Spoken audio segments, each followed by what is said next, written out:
I was thinking yesterday about preparation for combat.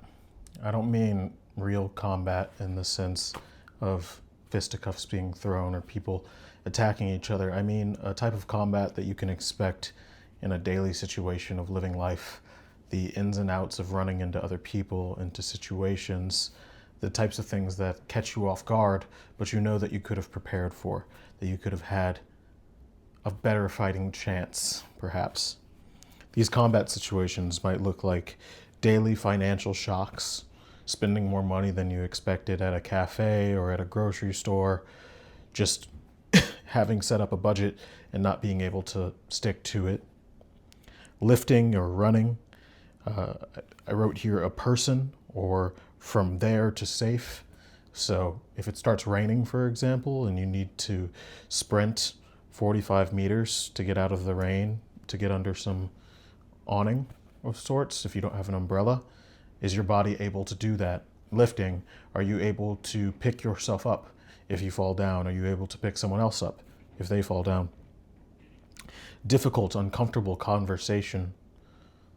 When you're in a conversation where you don't know what the answer is, the answer might elude you, so you freeze. Freezing is not a bad thing necessarily, but it doesn't allow you to get to where you want to be in a conversation, which should be fluidity and understanding of your topic, a better use of rhetoric. Nonverbal judgment. I live in New York City. There's a lot of people in New York City. You see a lot of strangers every day who you have no conversational interaction with, but they do judge you for a brief period of time, and you're judging them for a brief period of time. How tall are they? How are they dressed? How do they smell? What do they look like? What do they sound like? What are they doing with their hands? Are they on their phone? Are they paying attention to somewhere else? These are small interactions that we have with people every day, these micro interactions, and we can improve upon those too. Expertise related problems, these are relatively obvious. These are the things that you get paid to do for your work, or if you're a student, the things that you're learning to get paid to do when you get older, things that you're tested against. These tests are when people will test your knowledge against a certain subject. Do you know this about biology? Do you know this about physics? Doctor, what should I do if I show these symptoms? I wrote here triggers, specifically addiction triggers. Addiction triggers they vary from person to person. It might be that you catch yourself doom scrolling and it's been an hour and a half and you feel like you're waking from a stupor, as if someone has shaken you violently to wake you up. These triggers can also be obviously more devastating or more integrated into a person's life. Alcohol, tobacco, sugar, different chemical reactions that go on in our brains. And finally, I wrote distraction and context switching, which is a form of freneticism. This one is a little bit more topical for internet users than non-internet users.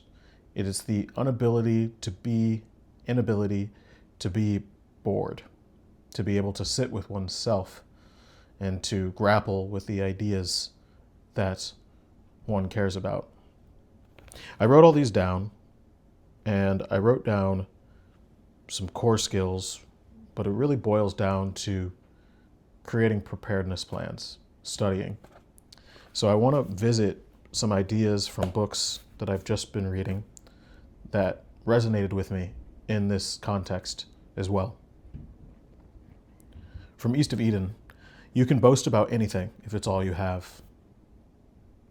Whether you own a farm or $1 million, you can find a way to feel pride for what you have, but you can also feel greed. You can also want more.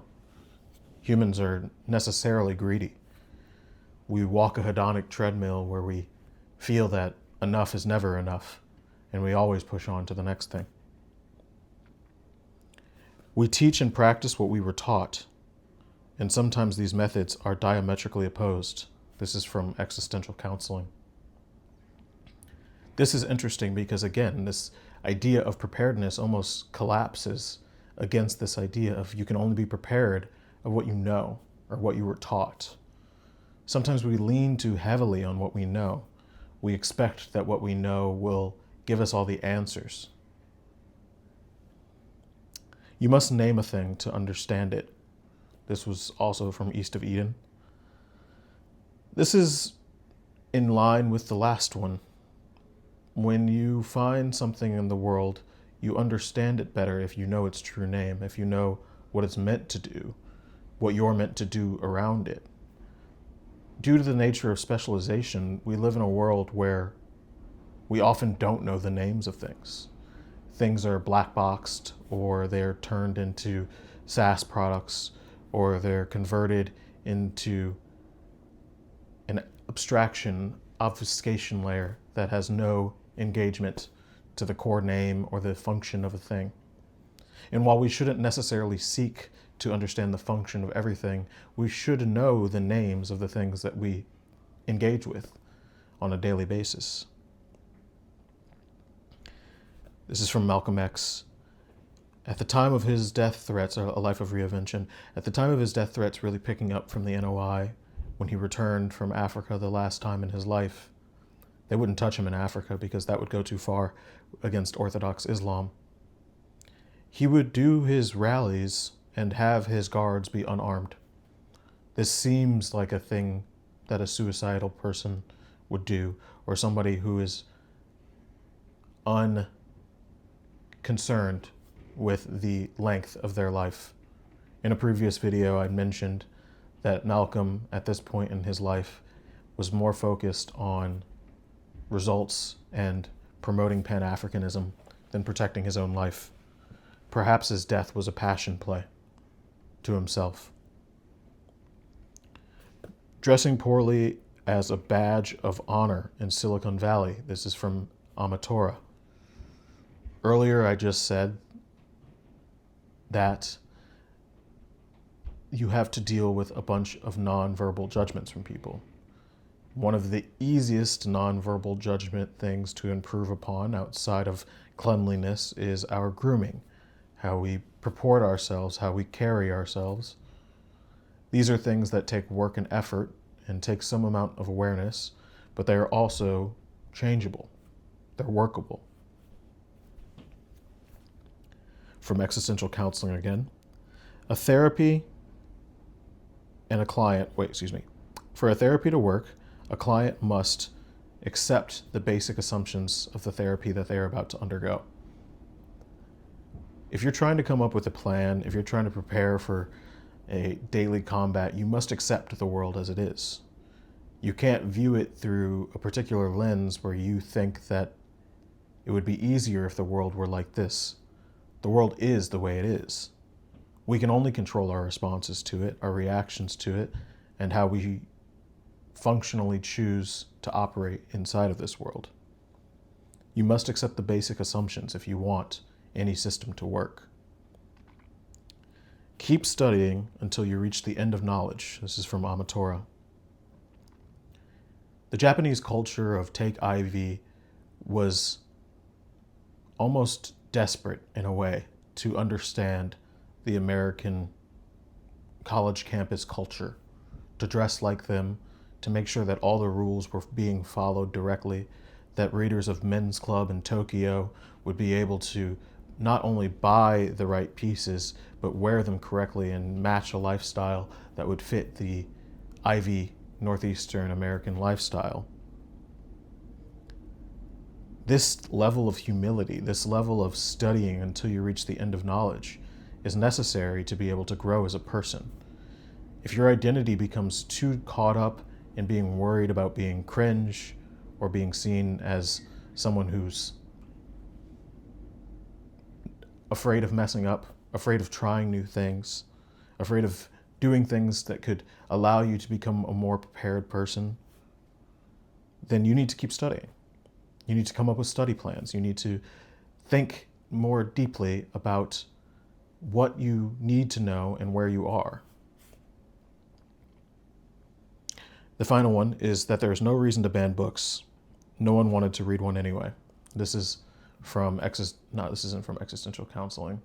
This is from Empire of Illusion. And no reason to ban books because no one wanted to read them anyway is the complacency effect. And we notice this in ourselves, we notice it in others. We're more critical of it in others than we are in ourselves.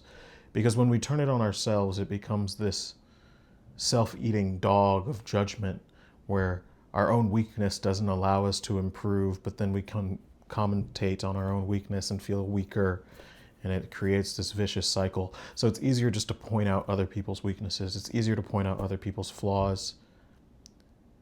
We need to stop doing both. We need to create more compassion for ourselves.